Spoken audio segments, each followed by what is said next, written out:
That's how you get pink eye. What did you do to this? I farted in it. That's the long con. Hey, Jared, wear this eye patch.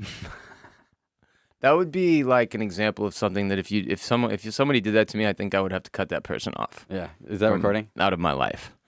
That would be unacceptable prank-wise. Yeah, that's recording. We're recording. That's recording. This is recording. Yeah, recording. Yeah. Huzzah! Ready? Let's do a podcast. I think we could talk about the pink eye. I think that's pretty funny. No. Please no. 3, 2, 1.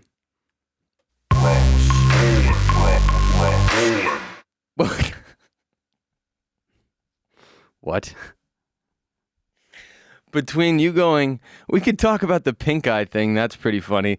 And then I forgot that the anchor got retired, so we're moving backwards in time to this fucking headset, and it just broke me momentarily. Give me a moment to collect myself, please. All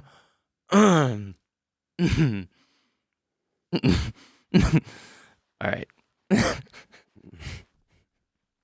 The fact that we went as many months as we did with this thing, and then we replaced it with a fucking anchor that doesn't work. Oh. And I never really got to appreciate the humor of all of our noises coming from a headset. Yep. All right, I'm ready. Hit it. 3, 2, 1. What? What happened? I have no depth perception because of the eye patch. So I went to hit it, and I just completely whiffed. I whiffed. This might have to be a YouTube video of the worst start to any episode we've ever had.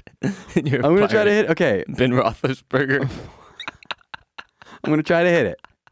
I have no depth perception. Okay. Welcome back for another episode of the Ross Bolen podcast. I am your host, Ross, here with my dear friend, Mr. Jared Vorslow. J-Bone, how are you, brother? I'm doing good. It's Halloween, so I'm currently wearing a Ben Roethlisberger jersey. Steelers jersey, large throwback Steelers jersey. And a eye patch. Pirate eye patch with pirate skull and crossbones situation. And a pirate hat. Pirate hat, so yeah. I'm a Pittsburgh Pirate. So you're a Pittsburgh Pirate. We're recording on Halloween. It's October 31st here in Bolen Media Studios. So we're going to get a little scary with it for the first time today. I'm kidding. This show is routinely horrifying. Jared, are you ready for a little Halloween history? Oh, I am. Good. Because according to Wikipedia, Halloween or Halloween, I don't know. I don't know what that. It's Halloween apostrophe en. How the fuck? What is that? Halloween. Halloween, a contraction of All Hallows Evening, also known as All Halloween, All Hallows Eve, or All Saints Eve, is a celebration observed in many countries on 31st of October, the eve of the Western Christian feast of All Hallows Day. It begins the observance of All Hallowtide, the time in the liturgical year dedicated to remembering the dead, including the saints, parentheses, hallows, end parentheses. Wait, so there's supposed to be a feast on Halloween? Uh-huh. And we're just eating candy fed to us? You're disrespecting the dead. We're remembering the dead, the saints, the martyrs, and all the departed. Now your questions. Remembering the Departed, the movie? Yes. That's a huge part of it, and I didn't even realize that until now. New tradition in my family. We watch The Departed We watch on Halloween. The Departed every Halloween. Yeah, what was your question? It says it's supposed to be a feast. Yeah. All Hallows feast or some shit. Where's my food? What happened there? What are you supposed to eat? You know, like turkey for Thanksgiving. What do you like? Frankly, like I'm not in costume today, Jared. I've worn a scary dog T-shirt as some kind of Halloween type of attempt, but I don't, frankly, give too much of a shit fuck about this holiday for my own personal reasons. Now I'll get to why I care about it for other people's reasons later. So I'm not dressed for it. I don't look forward to it, and if there was a feast involved, a la Thanksgiving or Christmas or New Year's or fucking most of the July 4th, what happened here? This one says there's supposed to be a feast. We're Americans. We've never passed on free food or a reason to eat too much and get fatter. What happened? So the only reason I look forward to Halloween, I would look forward to it more if there was a feast, but Sadly, there's not. I look forward to because it is the one day a year where guys can dress like total sluts and no other guys can say anything. That's why I'm not wearing underwear right now, Ross. Just didn't even care about my question. Just went straight to his fucking, what's it called? Commando joke. Just ignored me completely. Well, it was a Mean Girls joke. Well, my answer to my own question is Big Candy, to ignore your joke and go back to mine. Big Candy destroyed it, Jared, and they took the feast from us. The candy is the feast. It's not, though. You know? I'm thinking like, a cornucopia. When I think of a feast, I think of a cornucopia. It has corn in it. Corn syrup from corn and candy kind of makes it a feast. You think that's the jump they made? I think it's that Thanksgiving sucked up all the shine as well. Because think about Halloween. The vibes are the exact same. Put a pumpkin on the table and shit. But I mean, we could have figured a way to make it different. We're creative with food.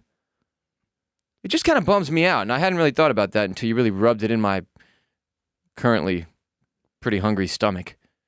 So, back to Wikipedia. One theory holds that many Halloween traditions were influenced by Celtic harvest festivals, particularly the Gaelic festival Samhain, which are believed to have pagan roots and was almost certainly mispronounced. Other academics believe Halloween began solely as a Christian holiday, being the vigil of All Hallows' Day, which that narrows it down. It was either started by pagans or Christians. Thank you, Wikipedia. I never thought I made this connection until right now. We say the hallowed halls, right? Means like prestigious hall, like hallowed halls. So yes. like the saints are hallowed. So now Halloween is like honoring the saints, but now we just use it to eat candy, and kids use it to vandalize and like. Well, but also hallowed halls does in a way sort of mean haunted halls. It's like saying the same thing. Oh, I thought hallowed meant like prestigious. I mean, but it can also mean what we're discussing around the holiday Halloween, Jared. Pay attention. It's one of those words that I never really learned what it meant. Like, what was the word? There's just a list of several words that you never learned. We said one recently that was like, we learned it on the show. Oh, I learn new words all the time on this show. All the time. With great regularity. Regularity is one of the words I learned on the show. Jared, what was your favorite part of Halloween as a kid? Going around and eating the razor blade in the apple. What was your go-to costume? 1 year I went as a pimp, which is not going to hold up in 2021. Like with like the big shiny like a pimp cane pimp cane. Yeah. I don't know if dressing as a pimp counts as racial appropriation though, because pimps are any race, man. Yeah. There's no color to pimping. No. Pimping is for everyone, Jared. And pimping ain't easy. And it ain't easy. For anyone. Race, creed, or religion, pimping is hard for all. It's hard out here. That's what we learned today instead of a word. It's hard out here for a pimp. It's hard out here for a pimp. Just trying to pay the rent, man. God, that song went hard. And that movie is so fucking stupid and great. Hustle and Flow is one of the all-time good, bad movies. Where, like, if you watch it through the lens of, like, the story of hip-hop, it's pretty weird. If you watch it through the lens of, like, this is an outrageous rap movie, it's fucking awesome. And there's a lot of 3-6. And they won an Oscar for it. What was the name? There was another pimp movie that's like a meme. It's played on Comedy Central all the time. I feel like there's a lot. No, there's the one of the guy. Dynamite? No, it's the guy's name. Fuck. And it's a funny name. Pimp movies. This is a strange thing to Google. That didn't go the way I wanted it to, so I'm going to go with movies about pimps and see if that leads me. And it's the same. They're the same. Okay. Why isn't... I kind of know what you're talking about, though, so I feel bad that I can't really remember It's it. a cult classic. Yeah. But not for us, clearly. Pimps. Funny. So that was... Funny profession. I did that 1 year. Otherwise, in college, I bought a Ralphie Pink Bunny costume from A Christmas Story outfit, and I wore that like all 4 years of college. Being a pimp is really just like being a manager, right? And then from there, it's the bad reputation that pimping has gotten over the years as a result of abuse and ill treatment of the clients. Yeah, but really, you are a manager. If and a slave trader, somewhat, some might say. Why? Well, because you're treating these people like they're your prisoner. Sex slave. Yeah, sex slave trader. Oh, yeah. Sure. Got to be specific with your types of slavery, I suppose. True. Sick fucking world. What was your go-to costume? What'd you say? Oh, well, it was the Ralphie from A Christmas Story. You were that multiple times? Yeah. Like at least 3. You were the Pink Nightmare. That's pretty awesome. It's also, I guess, does it get cool in Florida every October? Or is it like here where it's hit or miss? This is in Wisconsin, so it was very cold. I felt amazing. It was like wearing a blanket. I thought you grew up in Florida. Well, I did. This is in college is what I went. What, you didn't celebrate Halloween as a child? I always changed costumes. I had a Scream mask I wore a couple times, the classic. Well, I want your go-to child costume, Jared, not what you dressed up as repeatedly in college, blacked out and fell asleep with your hand on your penis wearing. I changed it every year growing up. You got to keep it fresh. I didn't. I was Batman like 14 times. Some of I was those a were in cowboy college too. I was a cowboy a lot. Cowboy, huh? Now I'm a pirate. Why is little kids with the cowboy thing, man? What a fucking horrific lifestyle to idolize. Like, who wants to live on the range and eat baked beans every day and have to ride a horse everywhere all of the time and chase cattle? That's a terrible job. So I was obsessed with cowboys growing up. I would make my mom play over and over again the song "Where Have All the Cowboys Gone" by Paula Cole, thinking it was about cowboys at the time, but really it was about where are all the nice, hot, oiled up, beefy men to have sex with. What? But I thought it was about cowboys, so I was like, "This song says cowboys. Mom, play it, play it." Hold on, Jared. Hold on. There's a lot to unpack here. You're claiming, okay, back to the beginning of your story. You, as a child, loved cowboys so much that you often asked your mom to play the song, "Where Have All the Cowboys Gone?" On top of that, you now believe as an adult that cowboys in "Where Have All the Cowboys Gone" really means hot, beefed up, oily men? Yeah. To have sex with, specifically. Yeah, Paula Cole is asking, "Where have all the cowboys gone?" I thought that song was by Jewel or something. Paula Cole, Really who doesn't shave her armpits. Are you saying Paula Cole? Paula Cole. Yep. Where And have you all think the cowboys cowboys are beefed up, oiled up men to have sex with? gone? Yes. I'm trying to find, because like ShirleyGenius.com has the reference, right? Right? Surely it says Like, that at the top. Cowboys just refers to like good dudes, like honorable, good, hot, oiled up, beefy, bulging, vascular men. Sure. Vascular. I'm going to vomit on myself. Because there's nowhere else to throw up right now. I can't get up. I'm strapped. You all don't realize this, but when we're doing the show, we can't move. If like one of us has to go to the bathroom, we just have to go. It's a Dumb and Dumber situation. You cannot hold it. Mm-hmm. And that's why I'm not wearing underwear, partially. Less fabric to get weighed down by after I piss myself. Into that $4,500 European lounge chair. We bought $4,500 European lounge chairs and then $8 computer stands that we've been using the whole time. Yep. And our speaker we use to hear the soundboard sounds in the studio is a pair of headphones that I just stole off of Cade's computer. Yeah, because the fucking anchor you ordered didn't fucking work. Caused the derailment of a lifetime before we started recording today. That might be part of the show. It may have been the intro, the whole intro, if we listen back to it and it's appropriate. If not, then you'll just never know. And that's on you. I remember being Wolverine repeatedly, Captain Hook, because our housekeeper made cleaning person. This one sucks.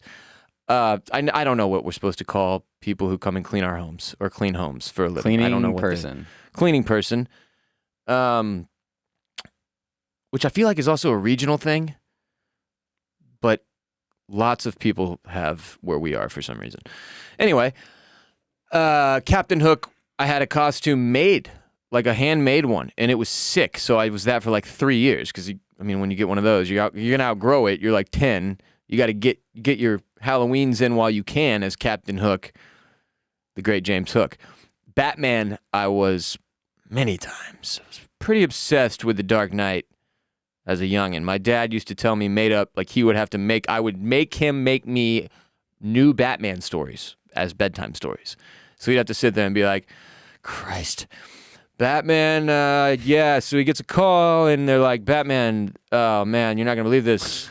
The Joker is at this bank, and he's totally breaking in. You have to get down here right now and do something.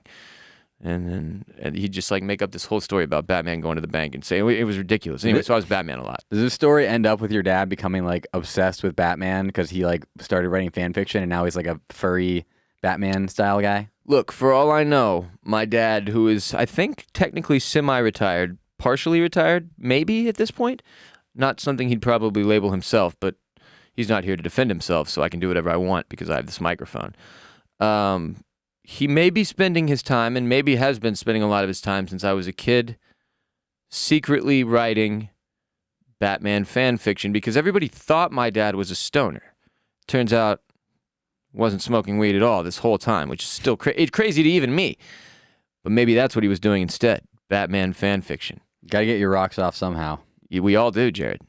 We all do. Yeah, I don't remember much from childhood, thanks to the drugs, but I do remember those costumes. Wolverine, Captain Hook, Batman specifically. So it's good to know Halloween was a trauma-free time for me. No cap. My favorite part of Halloween as a kid was going to rich neighborhoods and getting the good, because I told you I went to school with the rich kids who lived inside the Loop in Houston. I seen some shit. Like, there are a lot of times when the two Americas become more evident than usual. Halloween is low-key one of them. The rich are handing out like fucking $10 candy bars, 3 to each kid. And back in the neighborhood I lived in, which was still a nice, like, middle-class neighborhood, we had a dentist handing out 25-cent toothbrushes that would do more damage to your teeth than good with like one piece of sugar-free gum. Broke-ass dentist. Probably why all it took was a kind bar to rob me of an incisor. The neighborhood dentist was a cheapskate. He owes me $10,000 minus $300 or whatever kind bar paid me. Would you sit down afterwards with your friends and do the candy trading? And yeah, like, mostly with my little brother, man. We didn't really like combine with other families and go and trick or treat. I don't know if that was a thing or not for other people, but like me and my little brother were 5 years apart. And so Halloween was one of those nights where like no matter what we fought because candy trading was an issue, costumes were an issue, which houses we should go to were an issue. You just never agree on anything when you're 5 years apart as a kid because you're always one phase away from each other. It's annoying as fuck. This kind of reminds me of something from our elementary school days. Do you remember when we were growing up, you weren't allowed to eat food in class because you had to bring enough for everybody. It was a big deal, yeah. I'm sure that's still the rule. If you want to, there's no way that's still a rule. You want to be like make the kids go hungry. Hey, I'm hungry. Can I eat this? Eat before. Do you have enough for everybody? Eat before or after class. There's no way that's still a rule. I guarantee you it's still a rule. You think kids are just, everybody can just bring whatever food they want to every class and just munch down, Jared. That's your theory. I can't believe how you're still wearing this eye patch, by the way. It hurts. At the beginning of the show, he was like, I'm taking this off, like once we get started. And I shamed him. You did. And now he won't take it off. You said, oh, you don't want it in the clips? Cool. What, you don't want to be a Pittsburgh Pirate in the clips on TikTok, Jared? I do. Yeah. I do. Yeah. Well, anyway, Jared, let's talk favorite Halloween movies for a moment. We brought up The Departed, which is obviously a clear-cut number one for pretty much everybody, the universal number one favorite Halloween movie, The Departed. And there is a difference, by the way, between just like any old horror movie and a great Halloween movie. You can watch any scary movie on Halloween, and it's probably appropriate, as with all things. There are levels to that shit. And some movies are just more suited for Halloween than, say, The Babadook. Right? Like, The Babadook is a phenomenal horror movie. One of the best I've ever seen. But Halloween is about having fun. And that is among the least fun movies ever made. Like, you don't watch The Babadook. Like, that's not one you, like, cuddle and then get laid to. Which is pretty much what defines a good Halloween movie. Didn't you go as the Babadook once, or did you go as Jack Skellington? It was a combo of the two. And I did get laid. No, I'm just kidding. Again, not a Halloween guy. But I do have a lot of good favorite Halloween movies because I love horror movies a lot. That is the one element of Halloween that I embrace, enjoy, and still do celebrate, is watching scary movies on Halloween.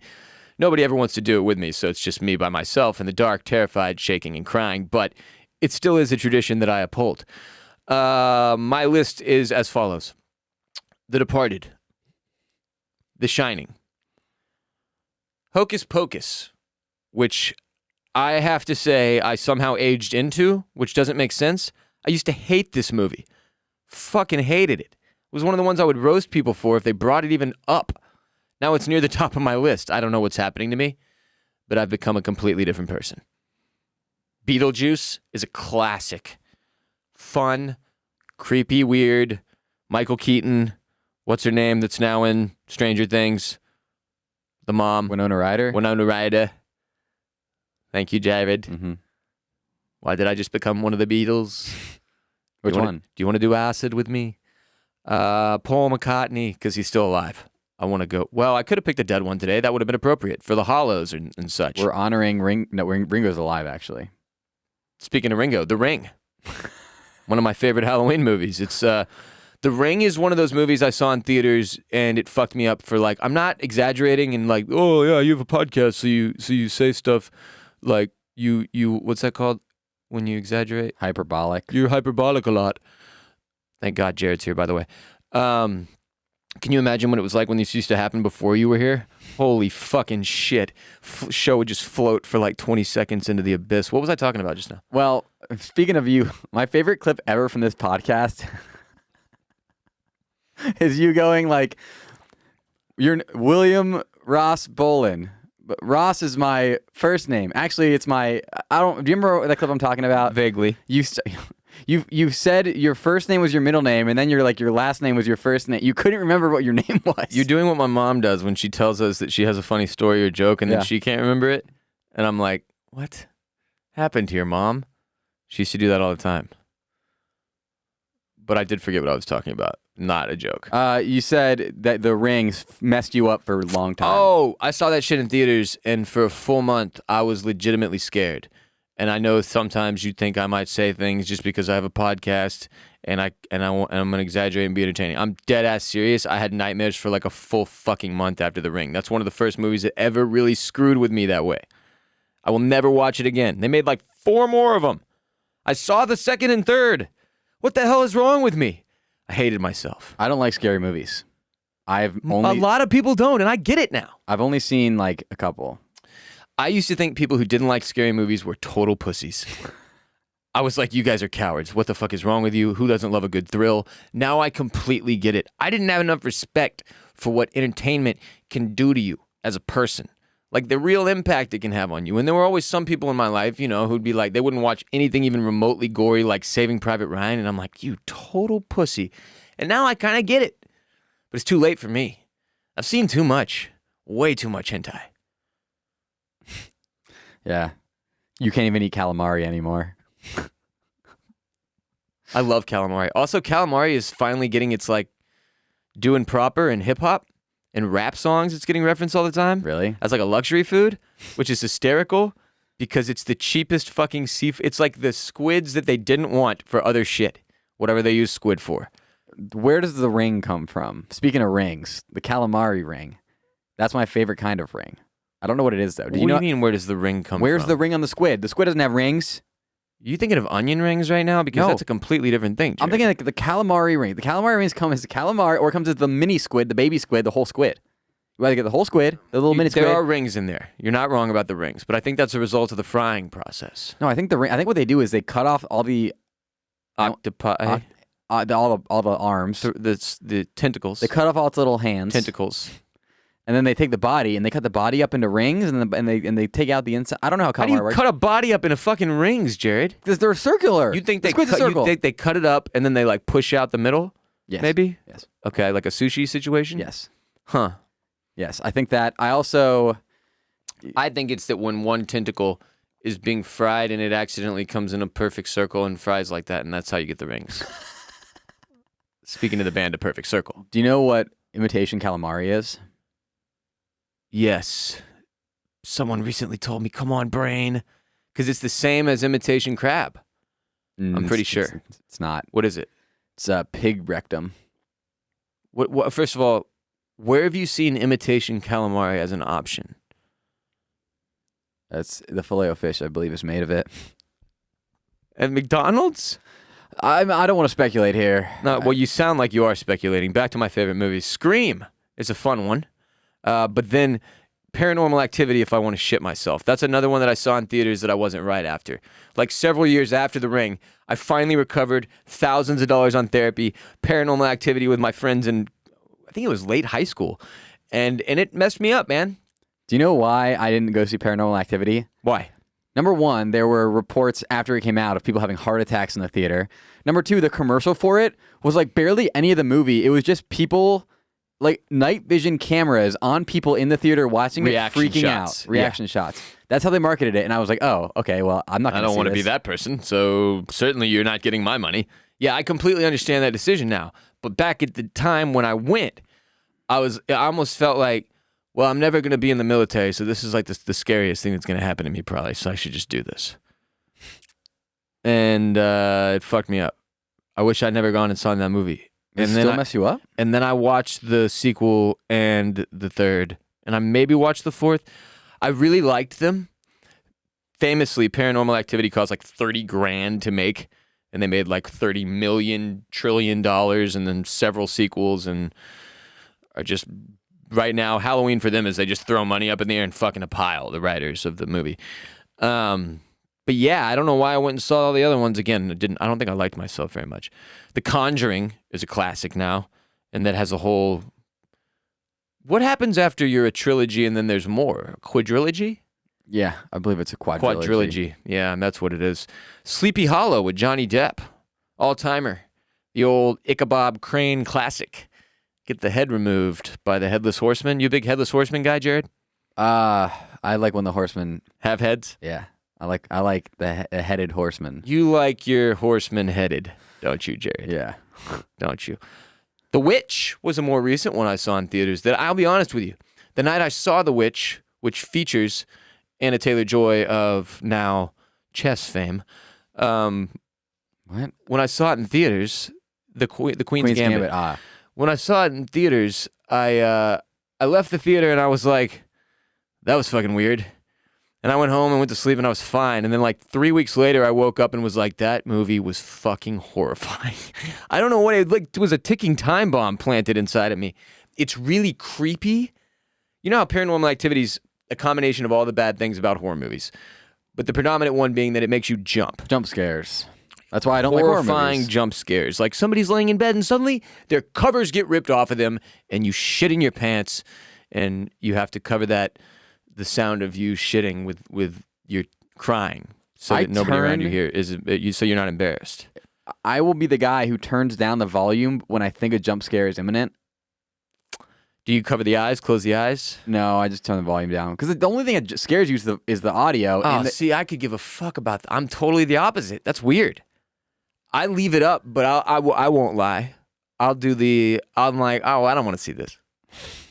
Because the hearing it part doesn't do shit for me. It's the seeing it. Because I hear stuff all the time that I know is scary. You know, when you're laying in bed at night and you hear creaking and you're like, well, I feel like I just did enough of that as a child that I no longer am scared by auditory things. I have to see some shit. You know? Yeah, I don't like anything about horror movies. That's why I don't watch it. Is Get Out scary? I haven't seen Get Out yet. When you constantly go to sleep on mushrooms, Jared, you learn to no longer trust the things you hear or see. Damn. I'm just kidding. Get Out was pretty good. It wasn't scary. So I could watch it? Yeah. That's not a scary movie. They said it was supposed to be a scary movie. I mean, it's a horror movie for sure, but like definitely more so for black people. Is one of the things that Get Out is about. How about Mama? Great movie. Mama? Wasn't that like another one from Jordan Peele? I don't know. I watched one with old people that was fucked up recently where these kids go visit their grandparents and their grandparents have been like possessed or something, so they try to like cook them. Shit. Like Scott. I didn't like it. Scott Gellerman's parents? Yep. I didn't like it at all. There was no Cartman, no funny jokes about tears, nothing good. Not you seen great. Mamma Mia? That's a freaking horror movie. Yeah. There's something about happy Swedes that I just can't do. Ghostbusters, all time great. Fun one. Another one that's a good, like, throw it on and maybe sex could still be a thing after it. And then I'll close out my list with two goats. Twilight and Passion of the Christ, of course. To go with The Departed. Jim Caviezel at his best, and the only thing maybe he's ever been in, I have no idea. We're going to talk about him in a little bit. Why are we talking about? Why are we talking Jared, about Jim Caviezel? Oh, Jared, I can't fucking wait to tell you. I can't even wait. I so badly want to tell you that I'm tempted to skip the segment and the ad read that we have before I get, but I can't fucking wait.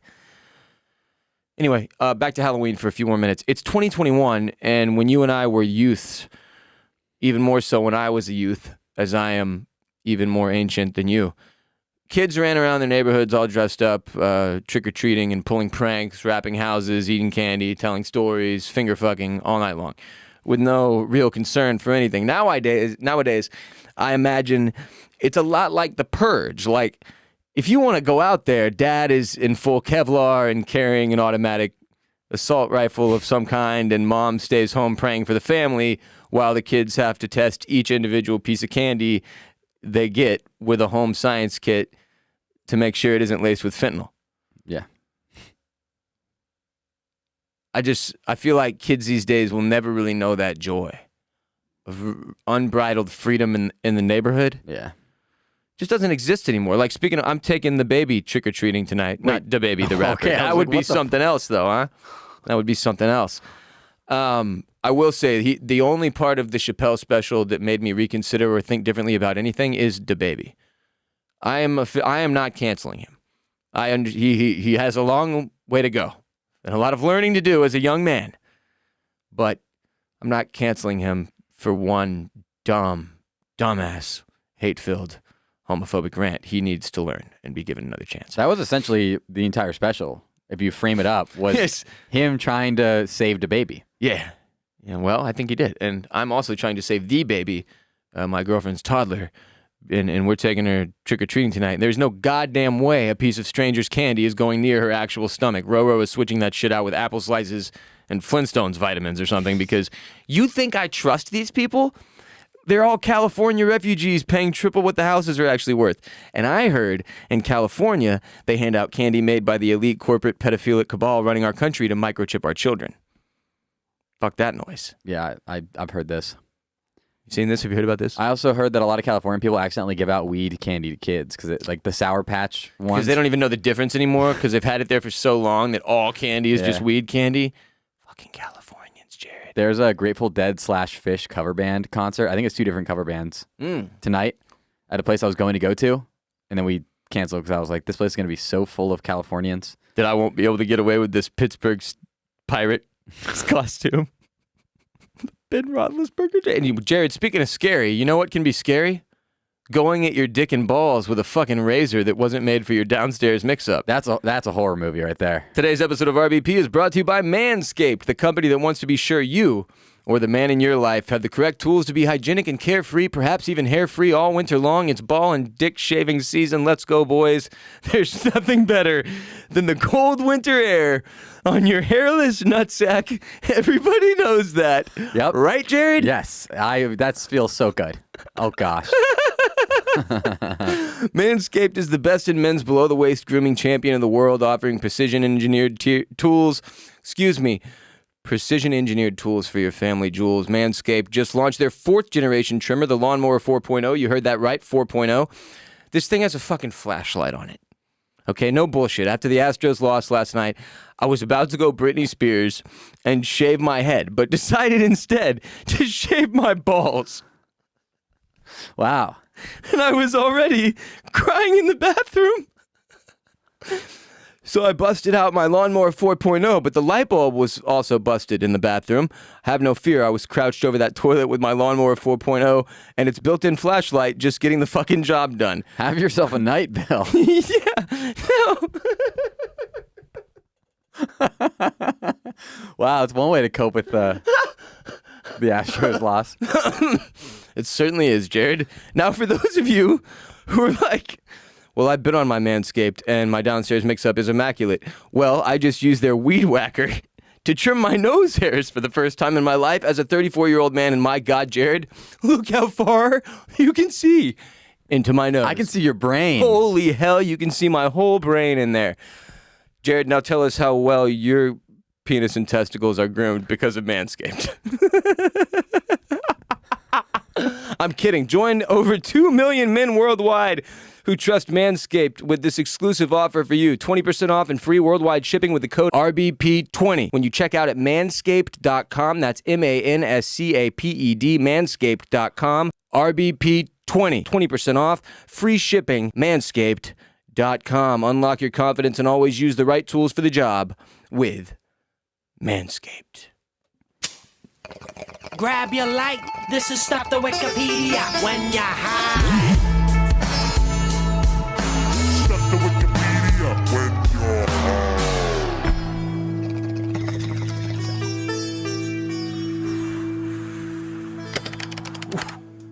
Oh, man, I cried a little during that. That was an all-time Oh, God. all-timer. All right, I've got a stuff to Wikipedia when you're high. It's just going to melt your goddamn brain, too. This show keeps on snowballing. Amo Koivunen. It's Koivunen, and that's the closest I can do pronunciation-wise, so we'll just go with Amo.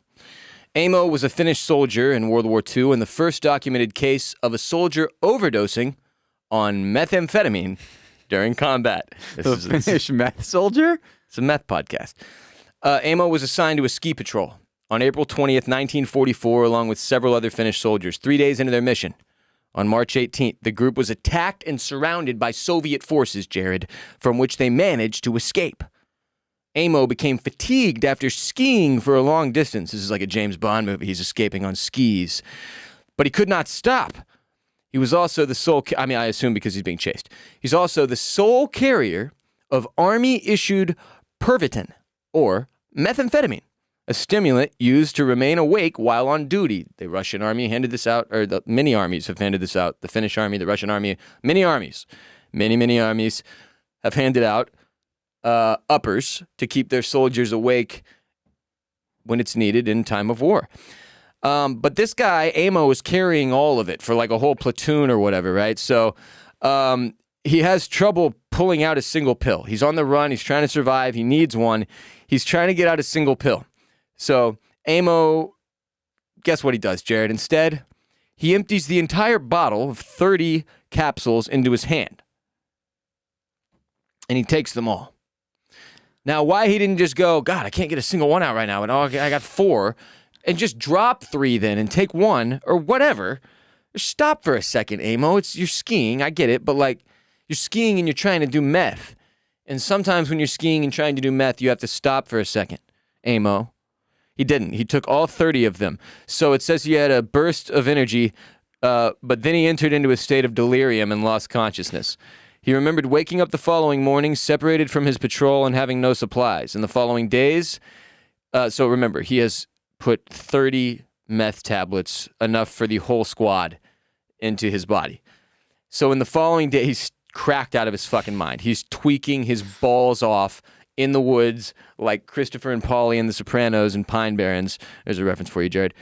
And he has to escape again. I guess they finally catch up to him or something. They get the scent of him like smoking crystal. And he's like, fuck, and he has to run again. He's injured by a landmine, which also set fire to a nearby Russian camp. So I imagine he's like sprinting through the woods, tweaking his balls off, just like, right? And then he just like, he fucking hits a branch that like flips over and hits a landmine and it blows his ass to the side. But it also sets this Russian camp on fire. And somehow he's like doing actual damage to the Russian army at this point. What? While running away on foot on meth. And then he laid in a ditch for a week waiting for help because he was on meth and a landmine hit him. But help came, Jared. Help came. He skied more than 400 kilometers before he was found and admitted to a nearby hospital where his heart rate was measured at 200 beats per minute. Triple the average human heartbeat. And he weighed only 95 pounds. Jeez. Faces of meth. Don't do meth. Don't do crystal. Don't do ice, kids. Wait, did he live though? Don't do ice. No matter how cool Bryan Cranston tries to make meth look to you, meth isn't cool, Jared. Ask Amo. Did he live? He lived, yeah. He died at the age of 71 peacefully. Survived this whole situation. Wow. in a week. He was gone for a week on 30 tablets of meth, subsisted only on pine buds and a single Siberian jay Like a joint? that he caught and ate raw. You caught a Meaning- bird? Cracky's out there in the woods, just and a fucking jay flies by, and he just goes and like bites its head off. What, dude? Is this not the wildest thing? Okay, just again to be clear, if you're ever trying to take something like whether it be a potato chip from the bag or a pill from a bottle, and you're struggling to just get the one that you want, just maybe step away for a second, calm down. Maybe this was a situation, you know, when you want to chew on one ice cube from your cup. It's a Dimitri Martin joke about this. Yeah, you want to get just the one, you wiggle, and then all of them come down at Yes. once. Maybe that's what happened to him. with the pills. Yeah. And then he just didn't know how to spit. Like what, he was a swallower? Amo really blew respect. this. Respect. But like he blew this whole situation. That's another reference. Yeah. I'm just going to leave it. 95 pounds though, Amo. Meth. Yeah, meth. Faces of and pine buds and a single Siberian jay that he caught and ate raw. Died peacefully at 71. And I just like that's the story that I'll never have that. You know? When I'm an old man and my grandkids are gathered around and they say, "Grandpa, tell us a story." I'll never be able to be like, "Well, kids, one time Grandpa was with his platoon and the Russians were chasing us and I ended up taking all the meth. And the next week of my life was something else. At one point I caught a jay, bit its head off like Ozzy Osbourne, and ate the entire thing for sustenance." I'll never have that, Jared. Sad. That's actually pretty sad. So that's your stuff to Wikipedia when you're high for today. Amo Allen, just regular ass American middle name. Koivunen. Koivunen is how I would pronounce it. Sounds like a hockey player. Yep. Acts like a hockey player. Meth and eating raw bird. Probably lost some teeth because of the meth. If only he'd had a kind bar out there, huh? Jared, the other day I was in a car, my girlfriend's car, not just any old car, I guess.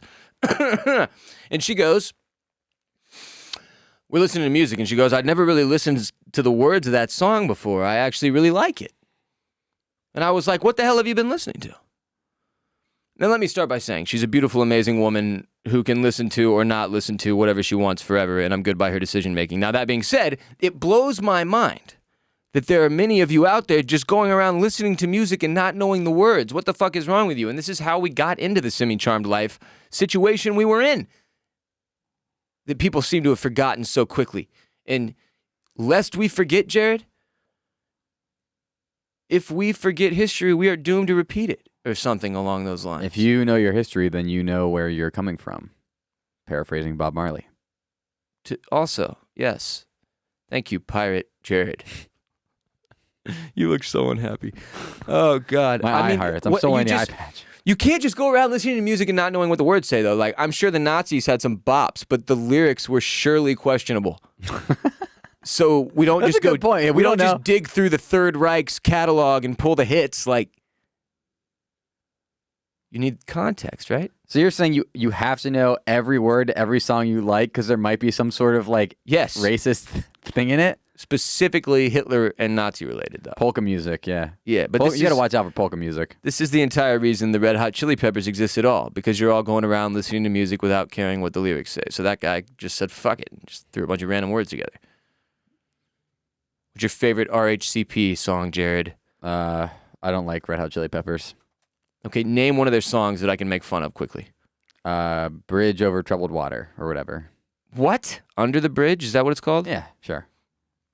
All right, let me pull up the lyrics here. Sometimes I feel like I don't have a partner. Sometimes I feel like my only friend. Is the city I live in the city of angels? Lonely as I am, together we cry. Okay, this is one of their only songs that actually has good lyrics, though. That's just a terrible example. I don't know another Fuck, song. Jared. I don't know any more It's the songs. exception that proves the rule. I don't know any other songs by them, to be honest. I don't ever wanna feel. That might be my favorite Red Hot Chili Peppers song, too. I don't like what you're doing to me right now because it's making me think that maybe this is going to be the next domino that falls with my aging, is that all these things are happening where I'm like, I know I like these things and Now I understand why people don't want to watch all these horrifying movies with me. And maybe next is that I like the Red Hot Chili Peppers. This just happened to me yesterday. I was talking to my girlfriend because I was like, we just talked about Jared and I Grateful date Dead. women. We do. Congratulate us on the sex. Thank you. We were talking about the Grateful Dead because we talked about it on the podcast. Yeah. And she was like, I don't even know any songs with them. I was like, you actually do. And I played them all. And as I played them, I was like, fuck. Yeah, see, dude, Like, I like the Grateful Dead. Am I gonna be a Deadhead? Oh no, Jared, we can't afford that Plus, right now. Barrett's company has this really good Grateful Dead They gear do now. have incredible Grateful Dead gear at Howler. You need to get some of that. I know. I just went and tried on some stuff yesterday on South Congress. I have literally told you, we can have a budget to get clothes. We have to wear clothes on these cameras. If you don't let me buy you clothes, you end up wearing a fucking Ben Roethlisberger jersey and a pirate hat. Hey, I mean, my mom already buys my clothes, so it's not really much different.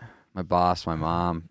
Mrs. Borislow still buying your clothes. Mm-hmm. If you want to check out an interview, we interviewed my mom on the did. Patreon. Yeah, way back in the Very day. good interview. Patreon.com/Ross Bolen podcast. Yeah. In the studio.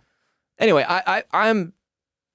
This is an example of something that I never really had thought about because I guess I have always been very obsessed with music and the way I listen to it is very lyrically driven. And here's an example of something that like I'm not just saying like I'm so smart. When I was a kid, the first Jay-Z album I bought, I listened to it and I was like, okay, I really like this, but I have no fucking clue what this guy is talking about. Because I was listening to the lyrics, and Jay-Z talks about everything at such a high level and through all these different analogies and metaphors and crazy rhyme schemes. I couldn't decipher all that as a child, and obviously didn't have the world experience to understand the issues and the subject matter. So I was like, I know this is good, but I'm not sure what's happened. Like, I don't know what this is about. And it was because I was very specifically listening to the lyrics, and it made his music not great to me, where I really didn't like Jay-Z at the time. And I loved Ja Rule, which says a lot about me as a kid. For those of you who are younger, this is before Ja Rule was who he is now. He was Firefest guy. He was actually like probably a top 3 hit maker in hip hop for a full generation of motherfuckers. What's and the then song? What is a song by Ja Rule? J-Lo and him were like, baby, you know, Ja Rule, Yeah. baby. That's just what he did in every song. He just said baby a lot. Is that like how B.O.B. just says Bob? Bob? B.O.B. is my favorite flat earther. Who's B.O.B.?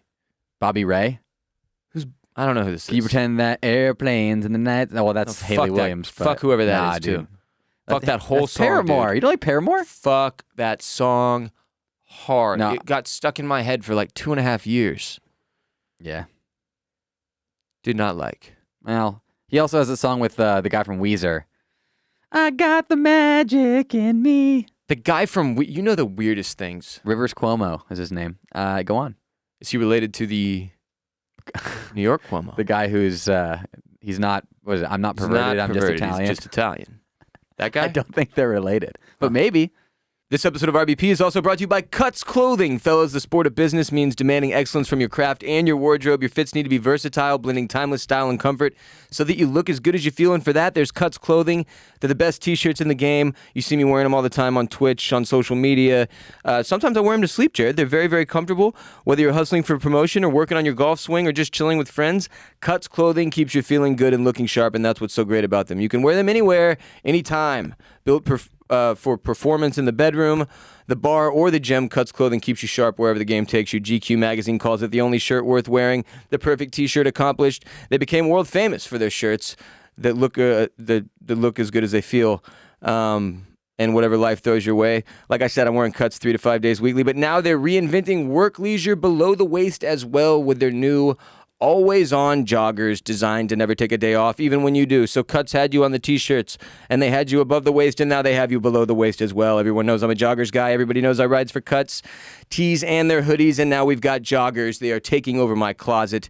Whether you're commuting to the office or out on a date, Cuts joggers offer comfort that never quits and style that never disappoints for a wardrobe as ambitious as you are, as seen on the world's elite athletes like Patrick Mahomes, Damian Lillard, Ross Bolen, Tim Tebow, and Bryce Harper, just to name a few.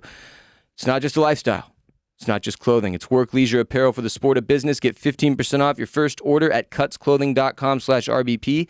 That's cutsclothing.com/RBP for 15% off your first order. Jared, I have a headline for you. Jim Caviezel recites Mel Gibson's Braveheart battle cry at QAnon conference. Your reaction? That's a lot to take in. You asked how he would come up. I will repeat it once more from the New York Post. Jim Caviezel recites Mel Gibson's Braveheart battle cry at QAnon conference. Now, Jim Caviezel played Jesus Christ in Passion of the Christ, directed by Mel Gibson, who also starred in Braveheart as William Wallace. So there's a lot to connect there in the beginning. Yeah. Let me get to some of the details of the story before you ask questions. Jim Caviezel belted out Mel Gibson's iconic battle cry from Braveheart while speaking to a crowd of QAnon supporters in Las Vegas over the weekend. The conservative actor, 53, who most famously worked with Gibson on the 2004 film The Passion of the Christ, gave a rambling 20-minute address at the For God and Country Patriot Double Down conference, Isn't the Double Down a KFC sandwich? rallying the far-right crowd to fight for their freedom. The moment was captured in footage that's now going viral on social media. The 4-day event featured a, quote, guest lineup of QAnon sympathizers and extremist right figureheads, end quote, according to the Las Vegas Sun. Tickets started at, take a guess. $300. I'll give you an example. $6 to get to the Texans game today. No way. Texans Rams, $6, Jared. How much do you think it costs to get to the, hold on, let me repeat, For God and Country Patriot Double Down conference? I'm still holding strong at $300. $650. Do you get to meet Jim Caviezel? That's where they aka started. Jesus? Well, Jesus was among 40 far-right speakers who took the stage, Jared, so he wasn't alone. His disciples were with him. I do know that somebody else who spoke at a QAnon conference, Mike Lindell of My Pillow fame, former crackhead. That's true. That's true. During his address, the actor recited lines Gibson's character William Wallace delivered to Scottish soldiers in his Oscar-winning 1995 film Braveheart. Fight, and you may die. Run, and you'll live.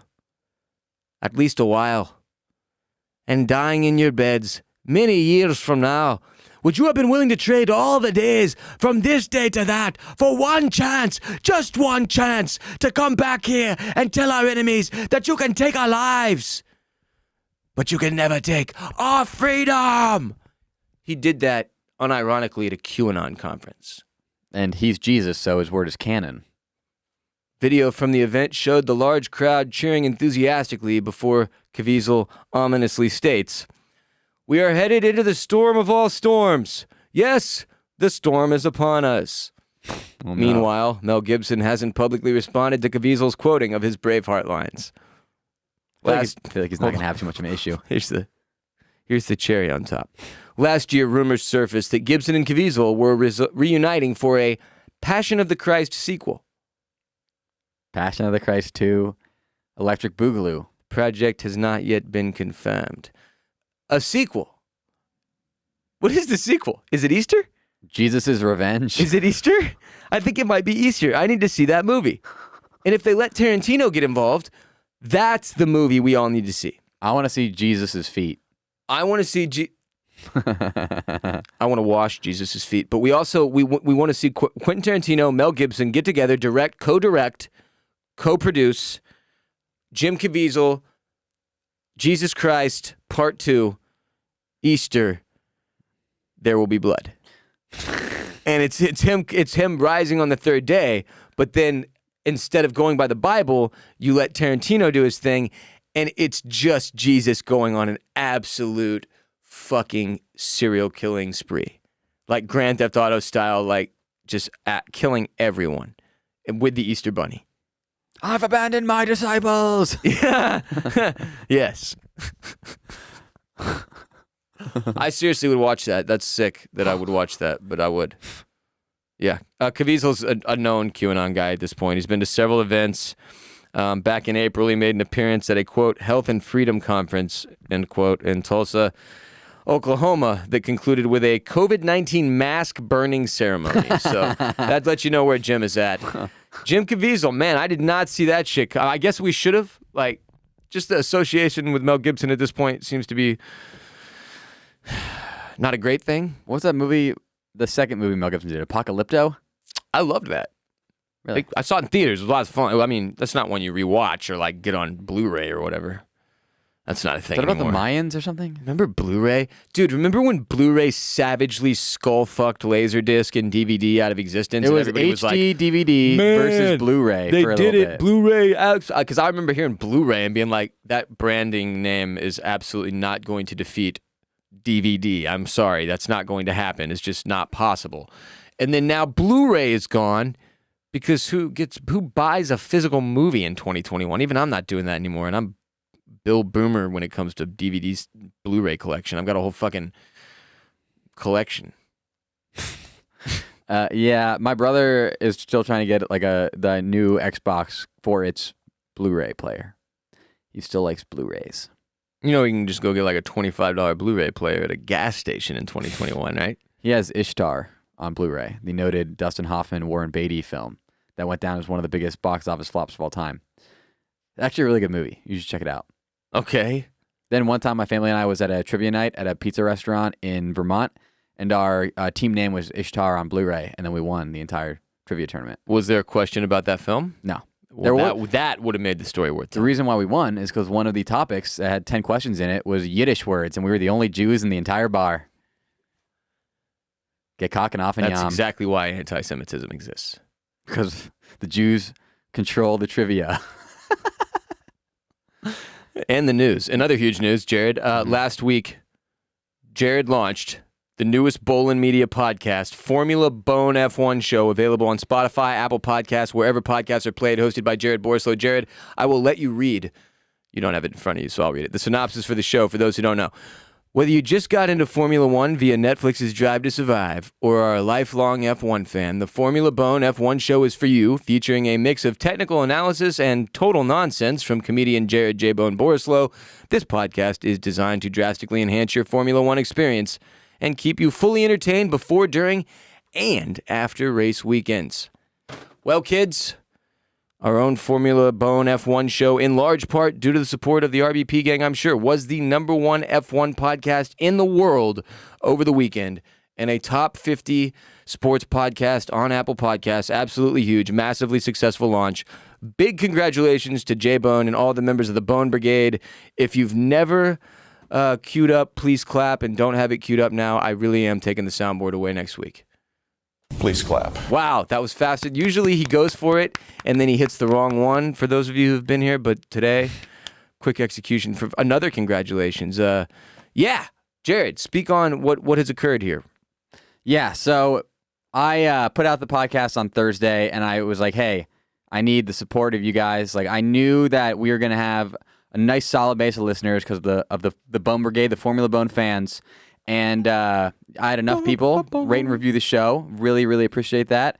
Pushes us up the charts on Apple Podcasts. Top 50 sports podcast, #1 Formula One podcast, ahead of 2 podcasts literally done by the company Formula One. Which is great news. Yeah. So I'm Huge hoping, news. what I'm hoping now, if you haven't rated and reviewed yet, please do, because I'm trying really hard to get on the Apple Podcast new and noteworthy page, which if you can get there, just like New York, you can get anywhere.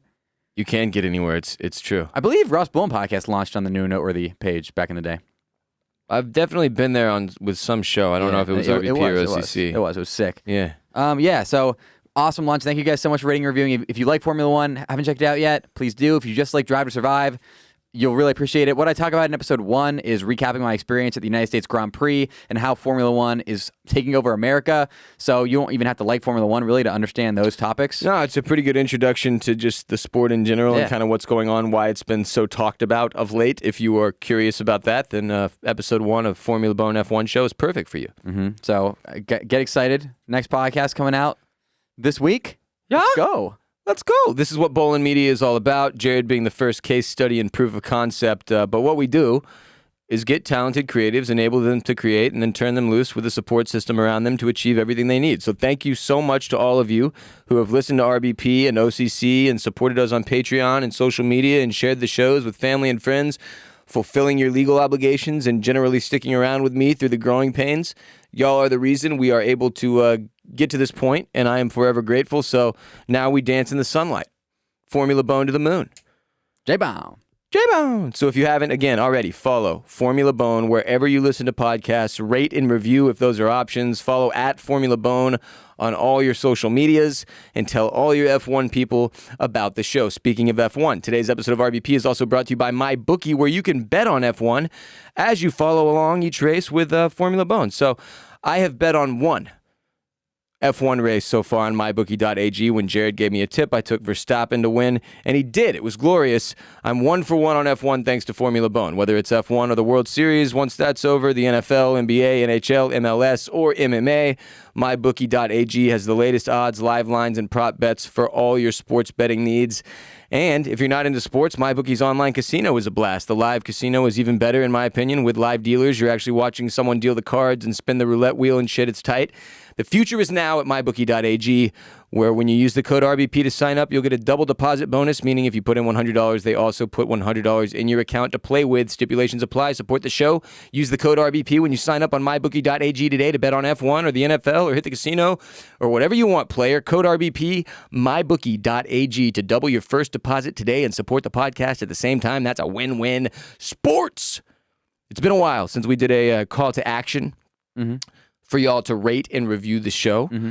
And we've gotten some great new reviews on Apple Podcasts lately, so I thought I'd share a few in an effort to give examples of what to write on these platforms where rating and reviews are allowed, because I know it can be weird to not, know what to say, and the better the reviews are, the better the show will do long term. We've just seen how successful getting reviews on Apple Podcasts can be for a show with Formula Bone.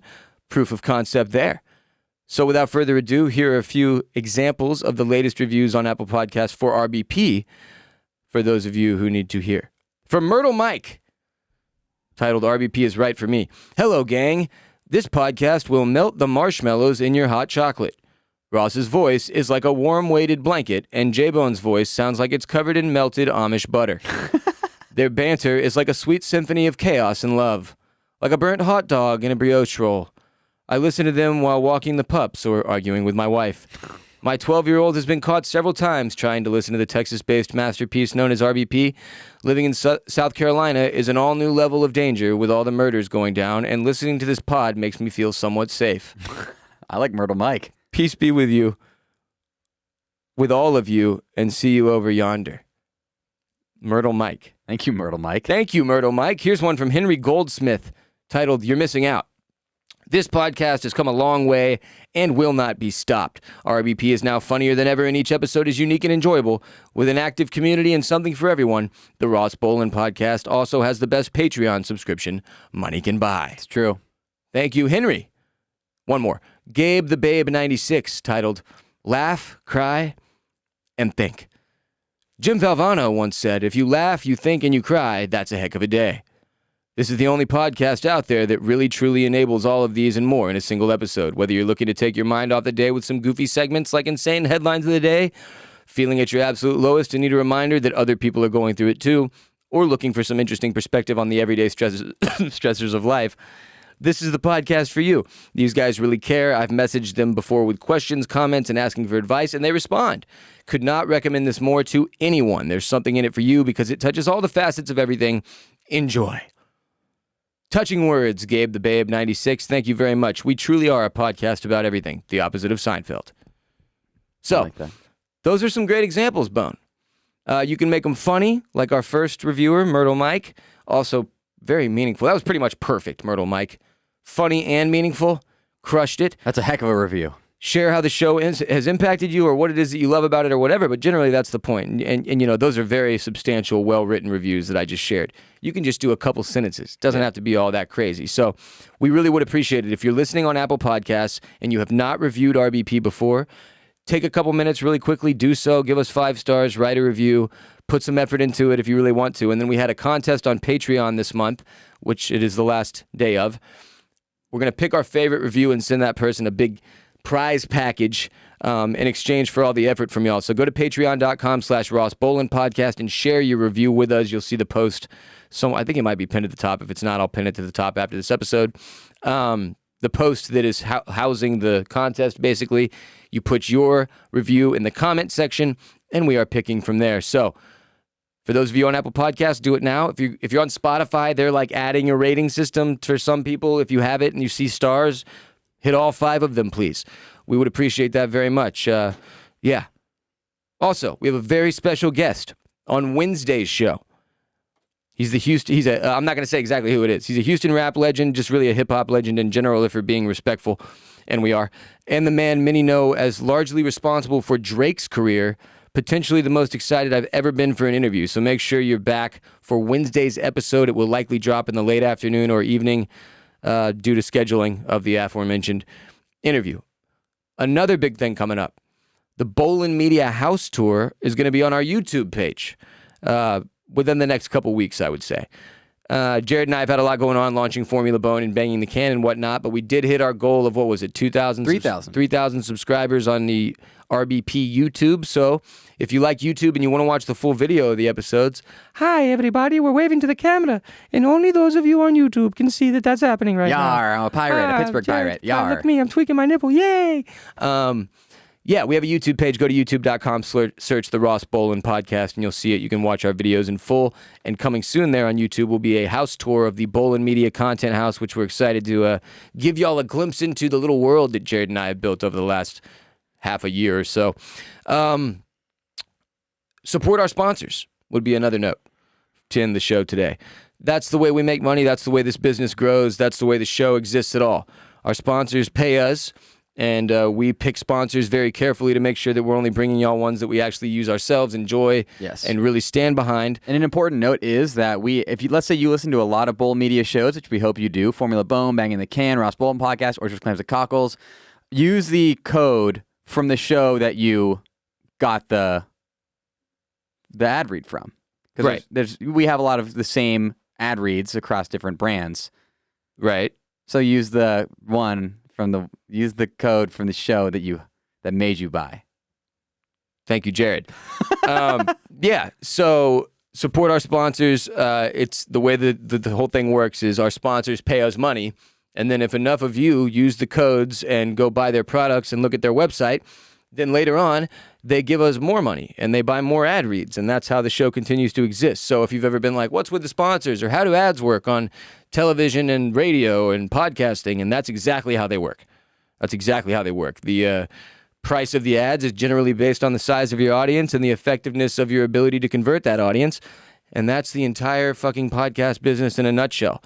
And for that alone, the price of that alone, you should go and support our sponsors now from today's episode, which were, let's start at the top, Cuts Clothing,